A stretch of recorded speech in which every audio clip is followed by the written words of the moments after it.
अस्सलाम वालेकुम guys, welcome back to my channel.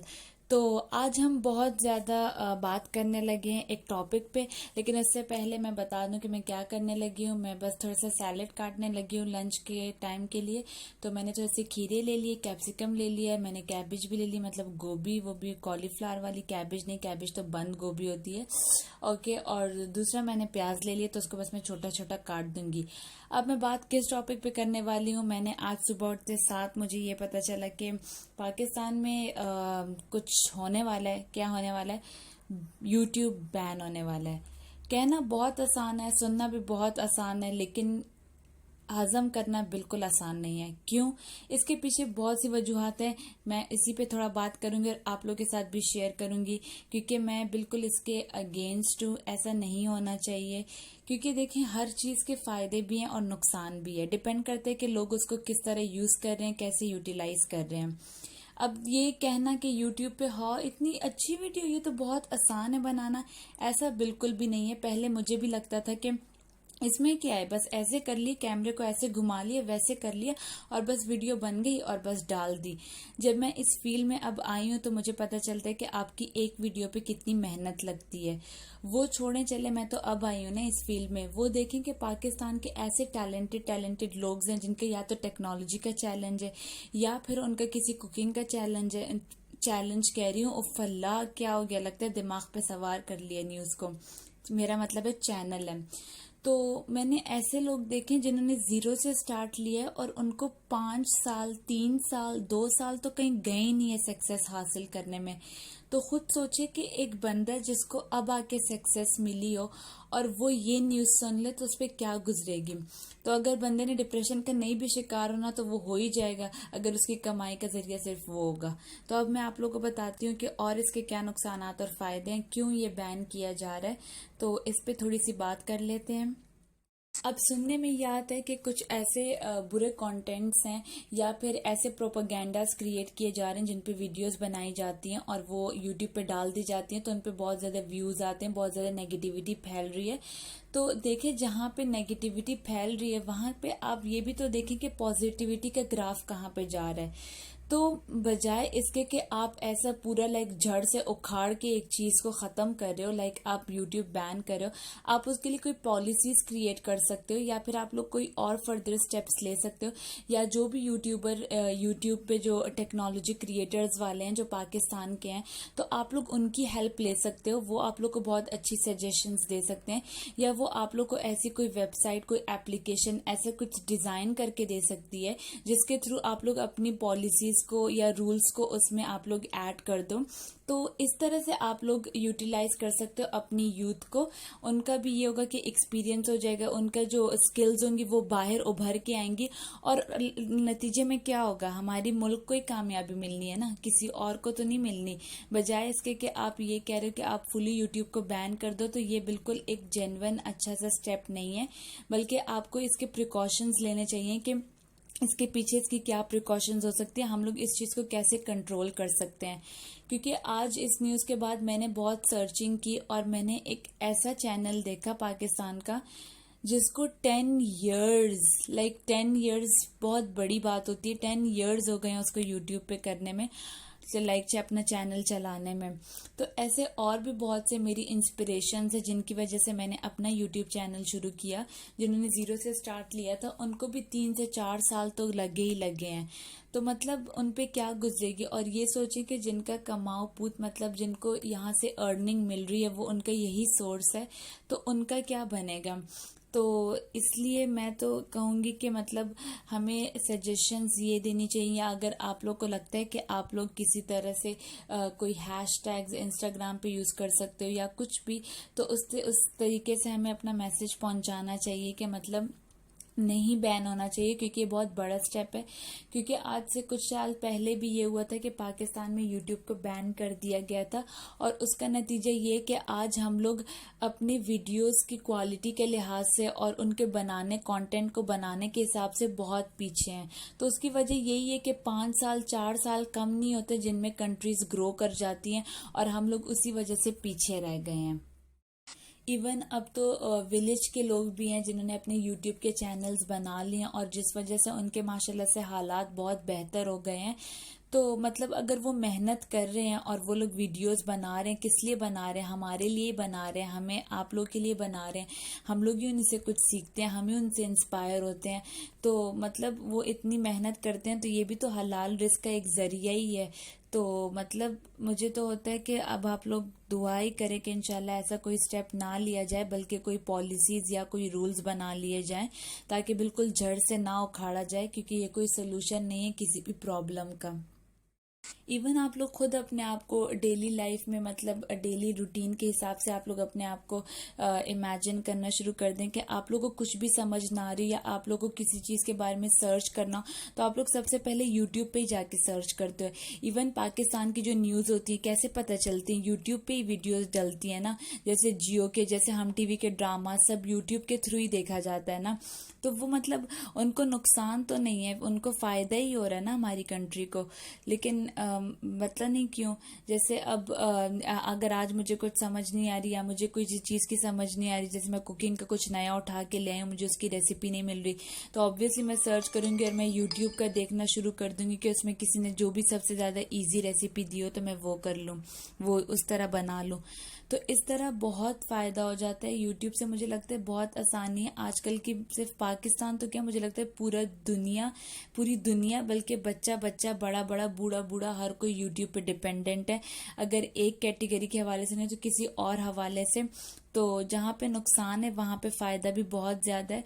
तो अगर अच्छे कंटेंट को ज़्यादा व्यूज मिल जाएं, इसका एक सोल्यूशन ये भी हो सकता है कि हम लोग प्रोपेगेंडा और बैड नेगेटिव जो वीडियोस होती हैं उनको देखना थोड़ा सा कम कर दें, या उनका लेवल थोड़ा सा लो कर दें और हाई रेट कर दें जो कि पॉजिटिव वीडियोस हैं उसका। तो इस तरह भी जो कंटेंट का वो हाई पे आ जाएगा।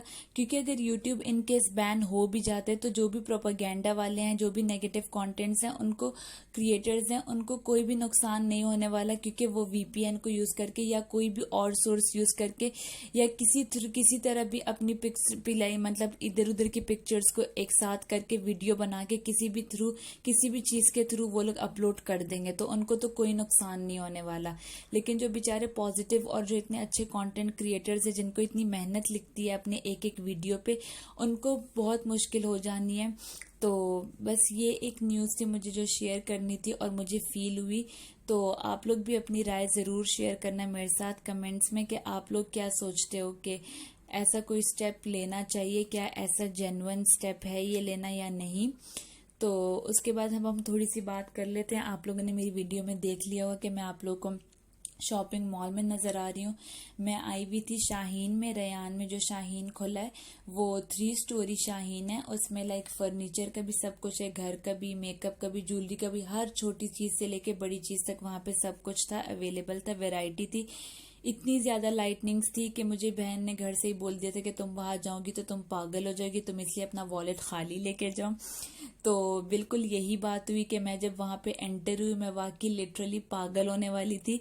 लेकिन वही, आप जितना भी चाहो कुछ ना कुछ बंदा ले ही लेता है, तो मेरे साथ भी वही हुआ। ये देखिए छोटा सा क्यूट सा नेल पॉलिश का पैक था जो कि 7 रियाल में लगा हुआ था। तो जिसको चाहिए तो वो इजीली पैक ले ले, उसमें हर कलर अवेलेबल होता है। अब कुछ ब्रशेस वगैरह भी थे, और फॉरएवर 52 का मेकअप जो था, आपको इतनी लाइक ब्रांड ही है फॉरएवर 52 भी, आपको वो इतना सस्ता नहीं मिलता। लेकिन वो भी सेल में उसकी कुछ चीज़ें लगी हुई थी, तो मुझे 1-2 चीज़ें काफ़ी अच्छी रीजनेबल प्राइस में मिल गई थी। बाकी ज्वेलरी तो सिर्फ देखने वाली थी, क्योंकि उसकी शाइन, सब कुछ नाजुकी, सब कुछ उसका जो डेलिकेटनेस था सब बहुत प्यारा था। लेकिन उनकी जो प्राइजेस थी बस सिर्फ देखने वाली थी। तो बस हम तो पागल हो रहे थे। मैं और मेरी फ्रेंड गए हुए थे, तो मेरी फ्रेंड जो है वो भी बिल्कुल, उसकी कमज़ोरी है ये सब कुछ। तो मैं उसको बोल रही थी कि बिल्कुल अच्छा नहीं है, बिल्कुल अच्छा नहीं है, और वो मुझे बोल रही थी कि ये चीज़ बिल्कुल अच्छी नहीं है, ताकि हम ना लें। क्योंकि इतनी चीज़ें हो जाती हैं, ना चाहते हुए भी आपके पास इतनी चीज़ें हो जाती हैं। जैसे अल्हम्दुलिल्लाह मेरे पास सब कुछ है, कॉस्मेटिक्स का भी है, ज्वेलरी का भी है, हर चीज़ की बहुत वैरायटी है। लेकिन वही बात है कि मेरी बहुत ज़्यादा कमज़ोरी है, मैं अगर जाऊँ भी ना चाहते हुए मैं कोई एक चीज़ उठा के ले आती हूँ। ये बॉक्स मुझे बहुत क्यूट, बहुत अच्छा लगा था ज्वेलरी के लिहाज से। और ये मैं आप लोग को एक चीज़ दिखाती हूँ। आप लोग सोच रहे हैं कि ये क्या चीज़ है। ये कुछ फ्रूट और वेजिटेबल शेप्स में सोप्स लगे हुए थे। आई गेस 5 के थे या 7 रियाल के थे, लेकिन इनकी स्मेल्स बहुत क्यूट थी। इसमें कॉर्न शेप था, कोकोनट था, मैंगो था, स्ट्रॉबेरी थी, कैरेट थी।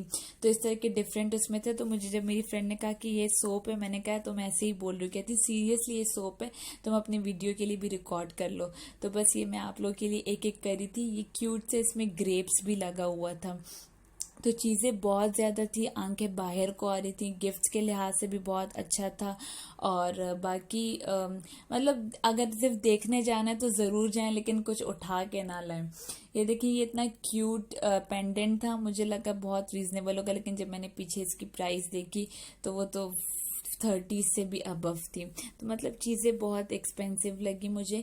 लेकिन ये कि हाँ, अगर आपको ऐसे ही विंडो शॉपिंग करनी है और अपनी आंखों की तसल्ली करवानी चीज़ों को देख देख के, तो फिर जाया जा सकता है, एक चक्कर लगाया जा सकता है।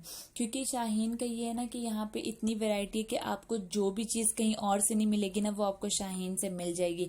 मसलन ये कि अगर आपको लाइट मतलब लेड लाइट्स चाहिए, फेरी लाइट्स, उसमें अगर आपको सिर्फ वो बैटरी वाली चाहिए वो भी आपको मिल जाएगा। सिर्फ अगर आपको वो स्विच वाला चाहिए वो भी आपको मिल जाएगा। आपको फैंसी हेयर बैंड्स भी मिल जाएंगे, पर्ल्स वाले भी मिल जाएंगे। ज्वेलरी में भी आपको अगर नाजुक ज्वेलरी चाहिए वो भी मिल जाएगी, अगर सेट्स वाली चाहिए वो भी मिल जाएगी। और दूसरा ये कि गिफ्ट्स में जो बने होते हैं, जो पैक्स बने होते हैं बॉयज और गर्ल्स के, जैसे स्टड्स हो गए, कीचेन्स, इनका वो जो एक एक बॉक्स होता है वो मिल जाएगा।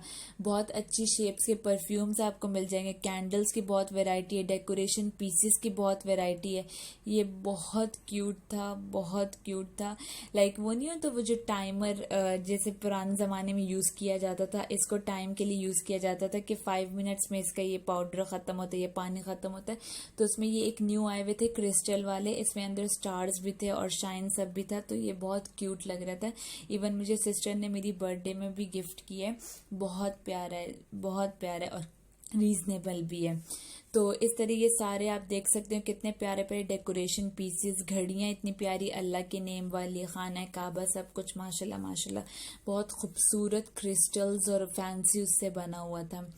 ये छोटे छोटे क्यूट से शेड्स थे एक एक कलर के, जो कि 3 रियाल में लगे हुए थे। तो वही मैंने बात की कि कुछ नहीं लेना था, लेकिन फिर भी मैंने ले लिए। तो उसमें एक ये पिंक कलर का मैंने शेड लिया, नियॉन, क्योंकि मेरे पास वैसे तो आई शेड्स वगैरह सब बहुत ज़्यादा है, लेकिन मेरे पास नियॉन शेड्स में कमी थी। तो इसलिए मैंने जो भी सबसे गंदा वाला, गंदा मीन्स जो आई कैचिंग कलर होता है, तो मैंने वो वाले 2 कलर्स के ले लिए थे आई शेड्स में, क्योंकि 3 रियाल के लगे हुए थे।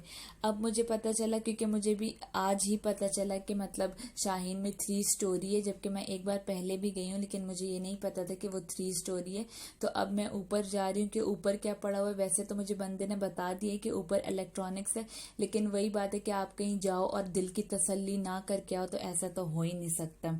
तो बस ऊपर में आई, मैंने ऊपर कुछ चीज़ें देखी, फिर मैंने वहाँ से एक मुझे अल्फ़ाबेट वाला एक डेकोरेशन पीस पसंद आया, मैंने वो ले लिया था। बाकी सारा इलेक्ट्रॉनिक्स पड़ा हुआ था। तो इस तरह बहुत प्यारी, मतलब आपको अगर घर सजाना है तो आप फ्रेम्स ले सकते हो, घड़ियां ले सकते हो, बहुत वैरायटी लगी हुई थी। मैं तो चल चल के बहुत ज़्यादा थक गई थी। फिर एंड में क्या हुआ कि मैंने घर कॉल कर ली, तो मैंने सिस्टर को कहा कि किसी को भेज दो, मुझे लेने आ जाए, क्योंकि हम चल चल के बहुत थक गए हैं। तो बस फिर हम लोग घर आ गए थे वापस, और फिर हम लोगों ने डिनर कर लिया था। Thank you so much.